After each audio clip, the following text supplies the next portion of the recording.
Yes, so welcome, guys. Last week we discussed Magu and the EFCC saga, and we didn't finish because we had a few thoughts that we wanted to bring to the table. So, who is going to go first? Stanley, do you want to continue from where you stopped last week? Yeah, just to do a quick recap about latest developments on this case. As you know, Mago has applied for bail. The police denied holding him. So there is a question about then who is holding Magu, who was holding him, because the presidential panel did not have, um, if it is not a judicial panel of inquiry, it does not have the power to arrest. So even if it needs to arrest someone, it needs to act. The panel must ask the police to arrest. So that's a different kettle of fish. He has applied for bail. Eventually, has been released. Panel, there was an initial report of what the panel found, reported by the News Agency of Nigeria. There were a few people disclaiming that report didn't come from the News Agency of Nigeria. But yeah, as it is today, we're not clear if the panel has concluded their work and if report has been submitted. We know that Magu is still suspended. He's been freed on bail, or he's been freed. We don't know if it is on bail since police insist that he was not arrested. So that's where we are today, in a state of limbo. We've seen the president issue is okay. We're not on this issue, on a different corruption-related issue. But yes, so that is where we are as of today. Magu is free now, but we still do not know what the progress on the issues are for now. Yeah, and I also just going to quickly add, another curious that I found was that Magu also, just like the police, also said that he wasn't arrested. So it now begs the question: what was it? What's been happening for the? Is it if he's not been arrested and he was being held? So it's also confusing. Like you said, we're just in a state of limbo. It's just we all know as Nigerians that fundamentally Nigeria isn't right? But so some of the things and some of these things are playing out as a result of that. This is just it's just another level because it's like illegality or on top of illegality on top of illegality. Because first of all, he says he was not arrested, but then we are hearing that he applied for bail. So the question is, why do you apply for bail if you are not arrested? So the way the saga is playing out just tells you it's just demonstrating how the system works in Nigeria, how so mediocre. If you wanted to forget about all the political opinions we're hearing and all the stories, all the other theories we're hearing about the reason why Magu is being targeted. Even if that were the case, if you wanted to take if the agenda was let's take Magu down, why don't you go through the right channels? You've got the apparent, it's true. You've got, according to some of the legal opinions I've listened to, ICPC has the power constitutionally to investigate official corruption, which is what the allegations against Magu seem to be about. My question is, why don't you do it through ICPC? Still in charge. This is a country where there are enormous powers concentrated at the center. So why don't you use power at least in a sensible adult way? I mean, I'm not saying it's right. I'm not saying you should go at Magu on an agenda. I'm saying even that's what you're doing, at least pretend by going about it the right way, using the right mechanisms. So And like Stanley said as well, I think this should be a lesson to Margot that, when you ride the tiger, eventually, you're asking for it. The truth of the matter is that when you benefit from a system that is so flawed as the one we have in Nigeria, eventually that system will come back to bite you. When you don't create checks and balances, when you take advantage of the lapses in the system, and you abuse even cases where there are no lapses, when you abuse the system, eventually people will abuse the system and you'll be on the receiving end. I just pray our elites would begin to see that, look, we need to be a little bit enlightened in terms of how we play out ourselves. When we talk about enlightened self-interest. So, for example, we're in power now. If we reform the way anti-corruption and policing is done, when we're out of power, the institutions would ensure that we are fairly treated. Yeah, common sense, right? Yeah, it's common sense, isn't it? But I think there's something about power. It just makes you feel invincible, and I don't get it how they ever think that they're going to be there forever. So if you don't think you're going to be there forever, it makes sense that you just reform. I don't want to talk too long because obviously we're constrained by time, but that's another. I wanted to add to Stanley's introduction. Yeah. So it's quite depressing in a way when you think about it, based on what you were saying about why these leaders will want to fix the system or fix these institutions, these critical institutions, so they can benefit from the checks and balances they'll put in place, even when after they leave. And I keep asking myself that. In fact, I'll take you back to Why Nations Fail, one of my most favorite books, right? And it was you that recommended it to us that night at Stratford. Yeah. One thing that just stuck in my mind since I read the book was the extractive institutions, right? And for me, it's about the ideology behind it. And I think that ideology is more, should I even call it an ideology? It's like a mentality. I think it just, once you get into office or once you get into a position of power, it is so powerful that it will overwhelm you and you can't fight it. And when it overwhelms you, you are sucked into that world. And that world is just the new world. Whatever is happening in the real world is none of your business. In fact, you're completely, shielded from the real world. So this is why you can do whatever you want, because it's like a different Nigeria. It's like leaving the country. It's like going abroad, right? Like, because you have so much protection. The system is actually built that way to make sure that once you step out, once you become Stanley's left, the system is built in a way that once you get into government, it's like you've left the country. You're no longer responsible for. Yeah, let me add Stanley back. Yeah. So it's like you're no longer responsible for anything. You are no longer liable. You understand? Like, as an African Nigerian, if you do something wrong, a policeman can harass you.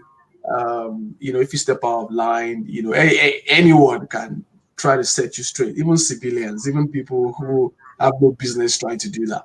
But once you get into a position of power, you have every single privilege available to you. And going back to Magu now, you can see like he's taking advantage of the lapses in the system, because we spoke about the Proceeds of Crime Act that would, bring in checks and balances and force the leadership or the institution itself to to follow the proper policies and procedures of remitting any recoveries they make, and they will be liable to like proper audit procedures and things like that. But again, they're trying to stop it. They're trying to stop it because the system allows you to do it. Even the fact that you're trying to stop something like that is enough to remove you from office. Absolutely. But again, you can do it because the system is built to ensure that you get away with things like this. There's so much protection. So, Stanley, where do you see this going to? This old drama is released now, but how do you think this is going to play out? I know it's going to be bad news, but I just wanted to hear from you. Yeah, well, I think the again, which is back to the what you were talking about, the end game for the drama we have seen is not because somebody set out to strengthen EFCC as an institution. Um, this is this whole drama is all about trying to get Magu out of office. It has nothing to do with improving the quality of investigation. It has nothing to do with improving the management of recovered assets. It has nothing to do with stepping up the fight against corruption. None of that. The entire drama is all about how do we get Magu out of office, having failed through other means. And I'm in no way exonerating Magu, but I'm just looking at the issues broadly. Where will this end? It has ended. The drama is over. We have moved on to the next episode, which is NDDC. Which bring as I read more about NDDC, I start to ask, where was this anti-corruption fight happening? Was it in some other country? If there was an alleged anti-corruption fight going on, and the kind of billions we've had in Revelation in this past week happened right under the same Magu, it tells you that this is not about effort to curb corruption. It's just about effort to get him out of office, and probably there is a candidate lined up somewhere by some powerful people who are interested in the office. It has nothing. I don't see how it does anything to because really, if this is going to, if the aim was to solve problem, if the aim is to prevent, in quotes, the mismanagement of recovered assets, the way to solve the problem in the long term, not ad hoc, the way to solve the problem in the long term is to pass a bill that then sets out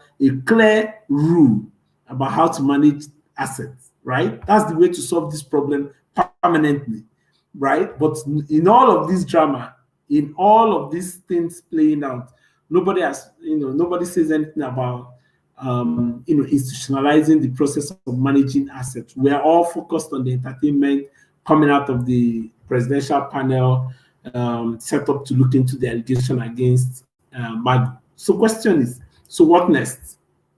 Magu is out of office. Probably the panel submits a report to the president, which says Magu should be removed from office or returned to office. But the question remains, there was an allegation which is based on the issue of how we manage recovered assets.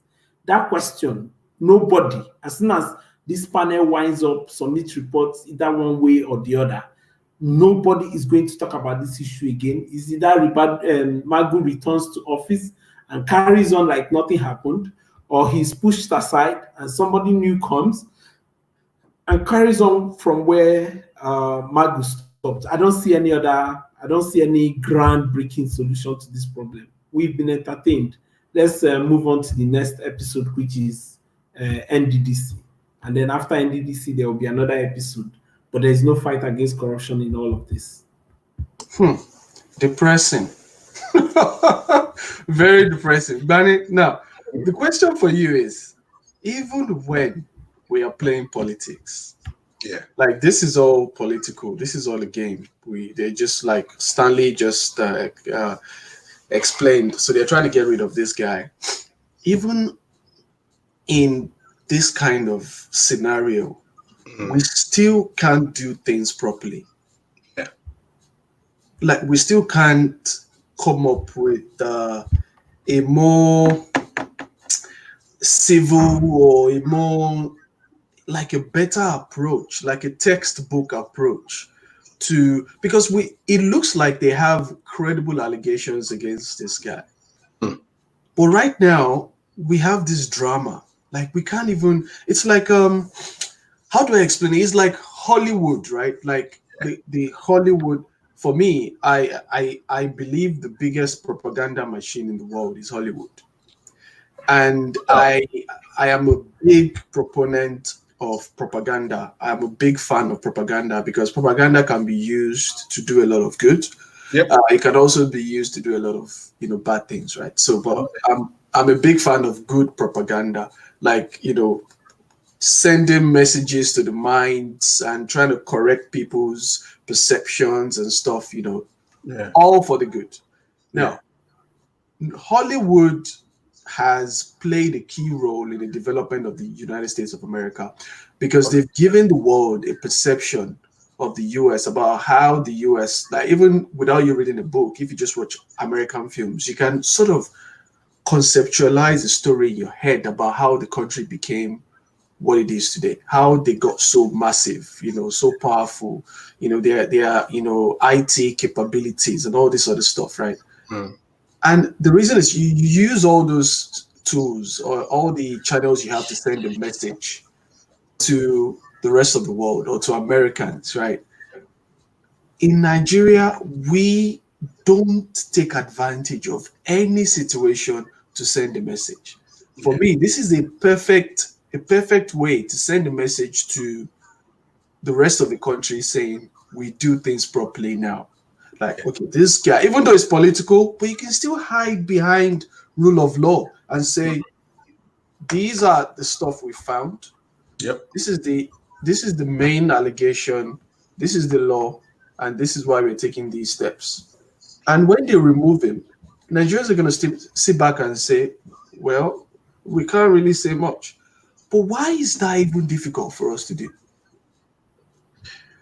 Well, I think the reason why it is difficult is because I know disincentives against, like I said, there really aren't any disincentives for not doing it. And at least not in the short term, not immediately. I think the thing is that Nigerians, our psyche is still that of command and obey. So that mentality of things happen immediately. Things, somebody says something and then it happens immediately, and that is why. That is why everything that you're seeing today is happening. That's why it happens, and that's one of the reasons why our elite do not have the common sense to say, you know what, if I reform the system, it will protect me tomorrow. The reason they don't think that far is because of the whole command structure that we have, which is, I'm in power today, I will show you that I'm in power. That's it. That's it. So you and I are the ones, especially those of us, outside, are the ones that can see that the emperor has no clothes. But as far as the emperor himself is concerned, he has got clothes on. He's got the best apparel on. So don't care about what the outside world thinks about them. That's the fact. And if you notice, right? On the international scene, we are not, when it comes to international politics, we are very, very terrible at it. Because it's not a priority. Nigerian politicians not give a damn about what happens on the international scene. They don't give, at least we used to. And the international scene is a long game. It is the long game. But we don't know how to play the long game. That's what I'm saying. So military. So the whole command structure doesn't favor thinking about the long long term. And it just favors what can we do now? We're in power now. We have to do all we can with the power that we have now. We show that we are in power. Remember that famous quote? I don't know if I'm quoting it right, where Babangida said, IBB said, we're not only in government, but we're in power. It's that mentality that a lot of governments, successive governments in Nigeria, always like to show that they're in power. And so for me, it all boils down to some of the fundamental issues with how we are run as a nation and the kind of people we have populate our elite. Basically, it's down to our elite. It hasn't struck them yet that the way,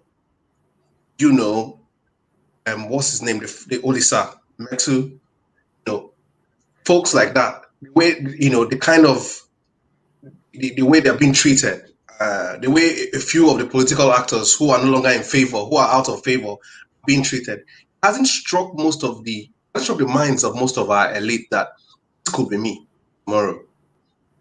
And I could be on the receiving end of this abuse. And that's why they don't, and that's why they don't pretend about the story.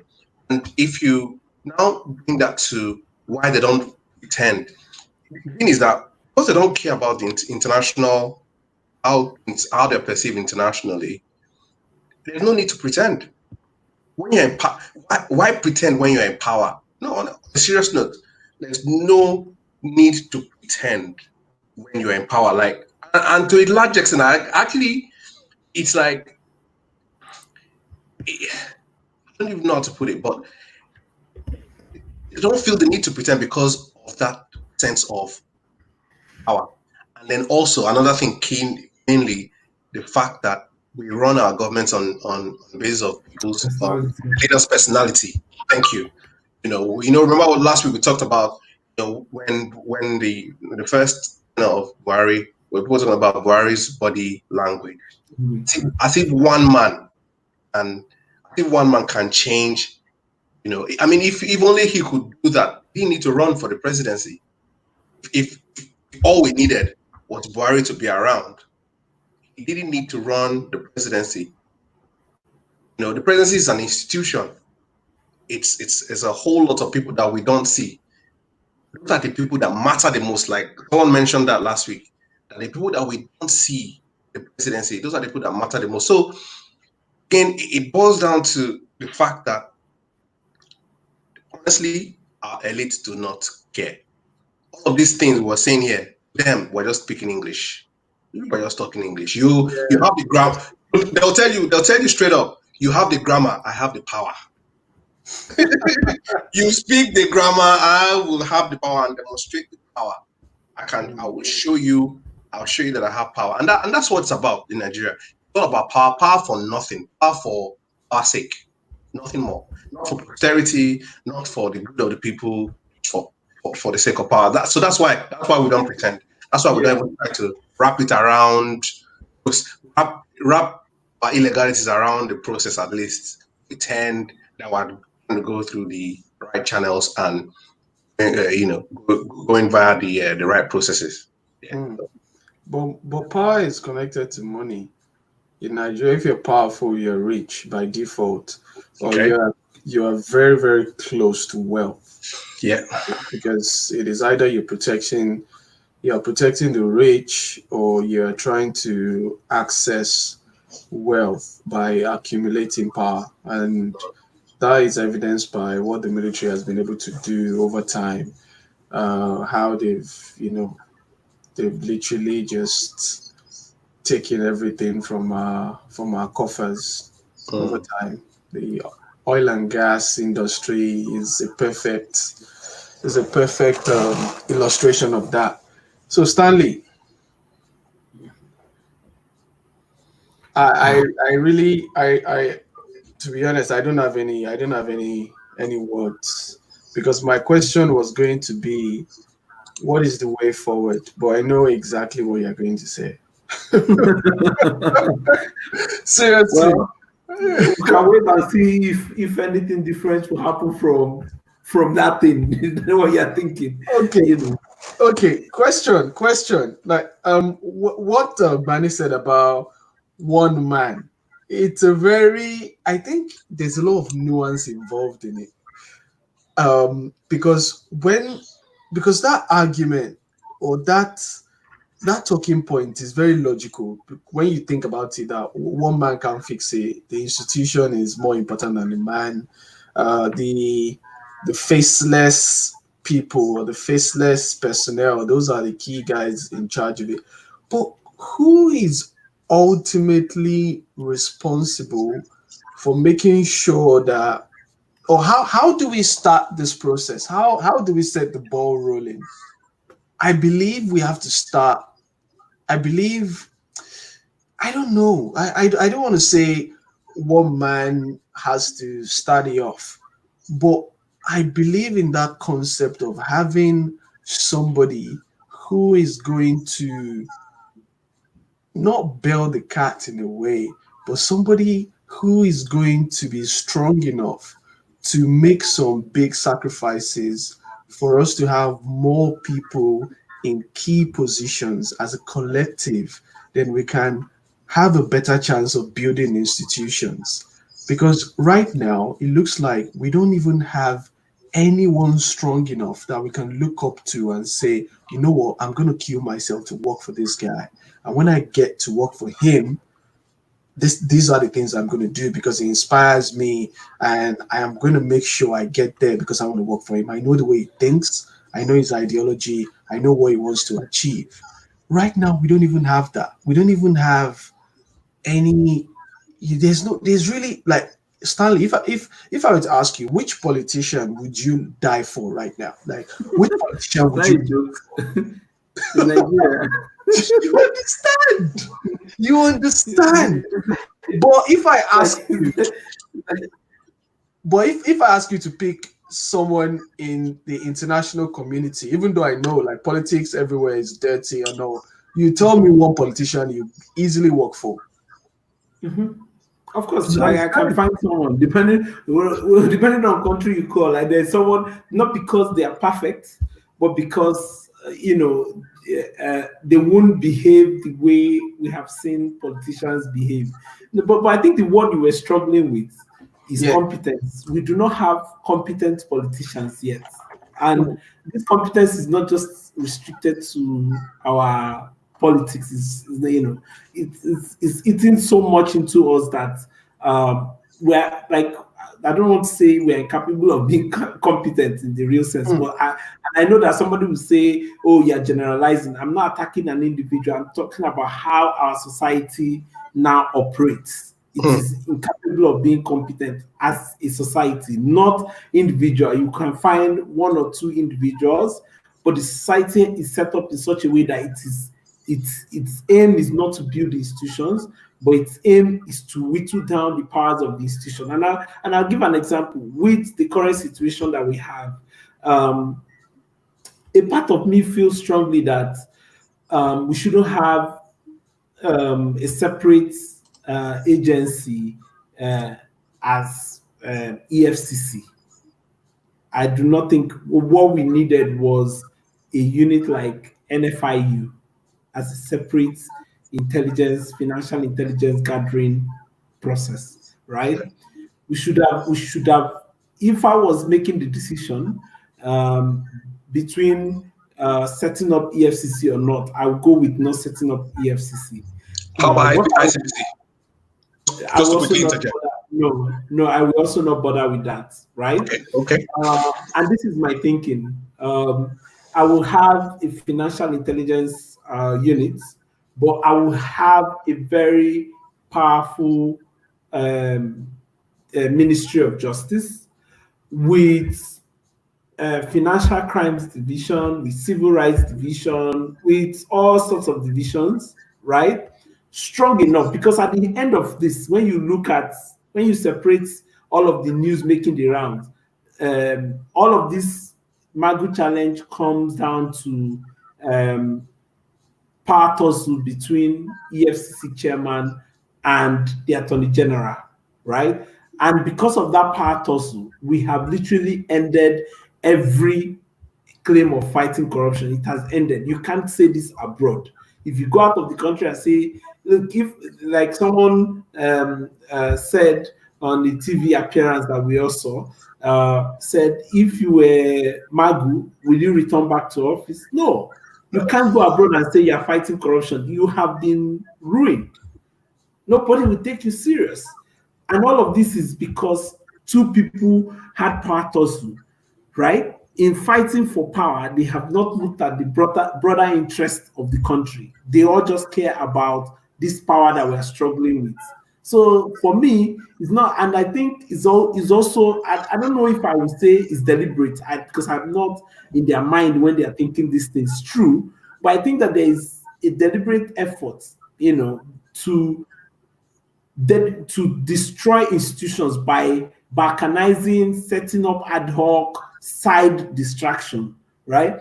If I'm president, as at the time when Obasanjo was president, and he really wanted to tackle corruption, he should have stuck to reforming the Ministry of Justice, create divisions within the ministry, hire very competent people, manned by maybe assistant attorney generals, right? Who are confirmed by the Senate, right? With some level of institutional protections to their jobs. So if you have an attorney general and then you have, say, an assistant attorney general in charge of financial crimes, you have an assistant attorney general in charge of maybe civil rights division or whatever, or a criminal case division, like sort of have those kind of institutionalized process where within the Ministry of Justice there are various departments in charge of this thing, strengthened, manned by competent people. Look, if I'm president today and you tell me and I say anti-corruption is my main goal, I'm not going to be fighting over who becomes chairman, right? If I want to build the institution, the first place to start with is not to build a fancy office for them. I will make it a point.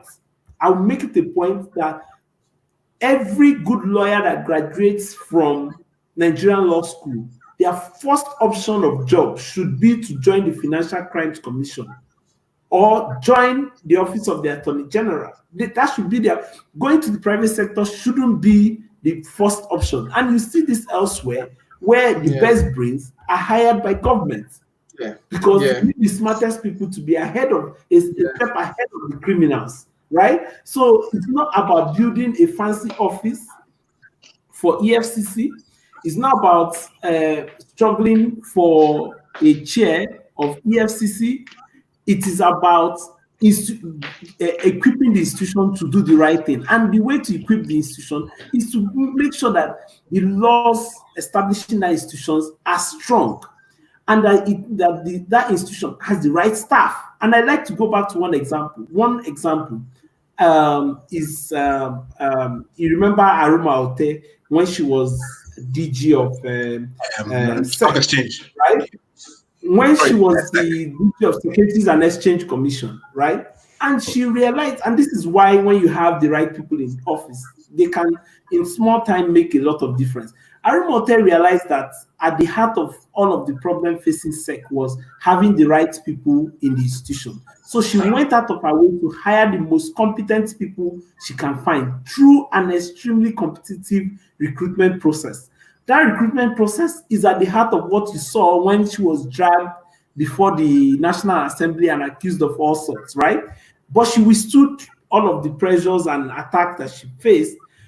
Today, and some of you know some of the people who got into SEC during that period, and I have a couple of friends who are still in SEC, and they say it all the time that the most competent cadre of staff you have in SEC right now are those people who enter through that entry program, through that very competitive entry program that Aruma organized then that got her into all of the trouble. They are the most. I have friends who work in the sector. They are the most, even within SEC itself. Senior directors now fight to have people who were recruited in that set work under them because they're the ones who deliver results. So imagine if you have a sustained recruitment process that is hiring the best hands for, say, EFCC. Every single year, you find the best lawyers, you find the best investigators in the country, and put them on in EFCC. In 20 years, in 25 years, they will be managers, they will be directors in the organization. This is how you build institutions. Because look, no matter what else you do, that institution needs competent people. And once you have an institution run by competent people, incompetent people will not cope. They will naturally find their way out, or will be left behind. Yeah. So all of this about Stanley. It's Stanley, sorry to cut you short. So my point again, you just described a process of a top-down approach, a leadership, a process of having a competent leader in place, one person deciding to do things properly,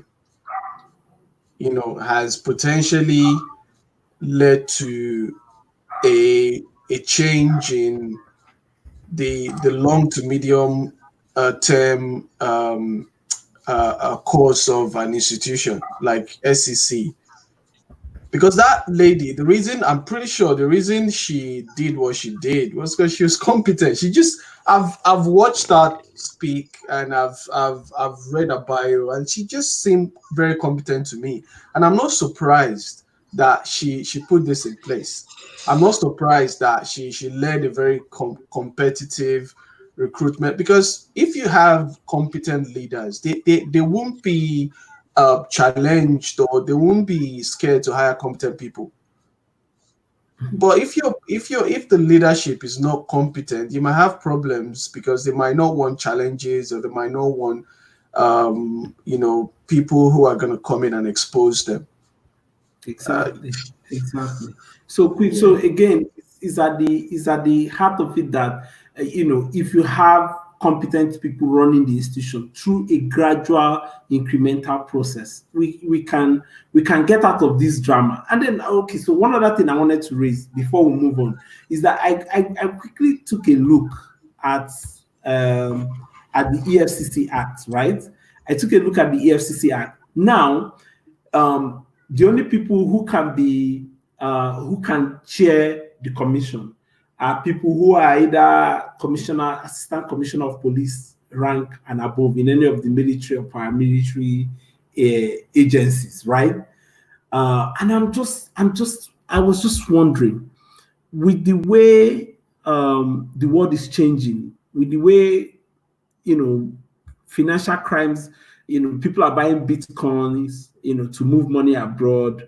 People are like the financial system is an constantly evolving process, right? And then you hire one of our commissioners of police. I don't know if any of you saw the interview with the commissioner of police in Rivers State. I'm sure you were very, very impressed with that interview. Right?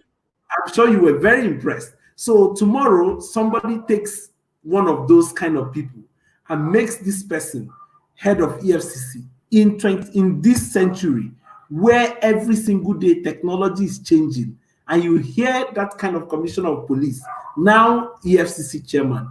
What innovation do you expect him to bring? Compare that to when you have someone like an Aruma Ote, with international exposure. So the way EFCC is set up, it has already limited the quality of leadership you can get. And I'm not saying that you can't find quality leaders that can, from the institutions they mentioned, right? But it sounds to me like we have indirectly militarized that space. We have indirectly, so a competent lawyer, so even a very senior director or even a permanent secretary in the Ministry of Justice, who retired as permanent secretary in the Ministry of Justice, cannot lead the agency. It didn't make sense to me, because financial crime is not just a law enforcement agency, and Monty, you should know this. It's not people that have dealt with anti-money laundering issues. Know that it is not a law enforcement agency, it's the financial intelligence, it is analytical skill. There is a lot involved in it to limit who leads this agency to only a former police or current serving police officer. Yeah, it doesn't make sense. It doesn't make sense at all. Like AML, financial crimes compliance, you need different skill sets. You need people from different backgrounds, because you're not only looking at, like, we work with the police here, like forensics where I work, and we do a lot of work for the police, and the reason they come to us is because we have a different skill set completely. Like, you always, if you watch I'm not sure you guys have seen Ozark. It's my show. Okay, remember that scene? Yeah, remember that scene where this guy, the FBI guy, tells I think, was he the Jason Bateman? Marty McBride. Marty. Yeah. So he tells Marty that they've hired forensic accountants to look at his records and stuff. So that's sort of what I'm talking about. So how would someone like Magu have the expertise on forensic accounting, for instance, or on a completely different or even recognize the need to have exactly one. Or the need to exactly. Yeah, because you have to be competent to see areas that you need support. So exactly. will he even be able to recognize when he needs that kind of skill set? Yeah, you have to be competent to know your blind spots. Exactly. No, that is key. To know where your blind spots are. But he isn't, because there's a tunnel vision. It's tunnel vision into military approach. Yes. Why do you think interrogates and then charge? Why do you think MI5 reach out to civilian population to get the best talent? RCMP in Canada, they reach out to civilian population to get the best talent. FBI, every single time. In Canada, they come to the market every time, to the private sector, to look for the best talent. When I worked in, so I once worked for a financial institution in fraud prevention. They went out. There was a time this was in Coventry. They went to Coventry Uni. They set like 10 people from Coventry Uni. They employed them straight. They had finished. Most of them had finished from, obviously things like financial crime related courses that give them a good standing in that field. This is what organizations do. They're trying to create like proper units that's going to go after these fraudsters. You could see the difference. You could see the difference between the people that came from uni. I was there. I saw it all. I could see the difference between people that came from university and that was their background already. It was just like they've been given the freedom to just practice what they've been taught already. When I studied my MSc in the UK as well, and we did data mining and business intelligence systems as well. At the end of the class, towards the end of the class, MI5 guys showed up in class and said they were recruiting the next soldiers to fight the next online battle, and they were looking for data analysts, and they were pitching the class to join the war, right? So this is how they operate. They know where the next needs will come from, and they go out of their way to find capacity to tackle that need. Have you seen a specialized EFCC recruitment? Have you seen them headhunt people? It's always one politician produce a list of relatives and cousins and girlfriends, and then all of government agencies. You don't see this targeted recruitment process in our government recruitment exercise, which is where all of this. So how do you build institution on that foundation? How? So if I am president and I have that power to say fighting corruption is my main target, the first place to start it, I won't struggle with who heads the institution, is to build, if I'm in office for 4 years, that 4 years, the most competent set of people will be hired targeted recruitment. Anywhere you hold a Nigerian passport, anywhere you are, we'll find a way to get you in and match whatever you are getting to make sure that you are part of building that institution. That is how you strengthen an institution. It's not about an individual who is at the top. All of Aruna Ote is long gone. Aruna Ote is long gone, but those people she hired are still making impact in SEC. And that is how you build an institution. So imagine when they rise up to become directors, that competence, they cannot throw it away because they are now directors. Is already part of who they are. They will never stop being competent because they are now directors. But there's a second part of this Magu issue that I thought is important for us to talk about. Is about approach to investigation. Okay, Stanley, I think we should continue. Okay, I think we should continue next week. We are approaching 45 minutes now, so I think we should continue next week. I am very sorry to cut you short. I'm very, very fascinated about the structural, your idea, Stanley, about the structural approach you will take. The whole concept of having some deputy attorney generals across different areas of crime is something that I've never really looked at it the way you would.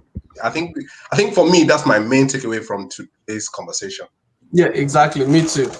Which is, but we can talk about it more next week. It looks like, we're probably gonna need more time because we can discuss other things on the side too as we talk about this. Okay. So I'm just gonna stop the record.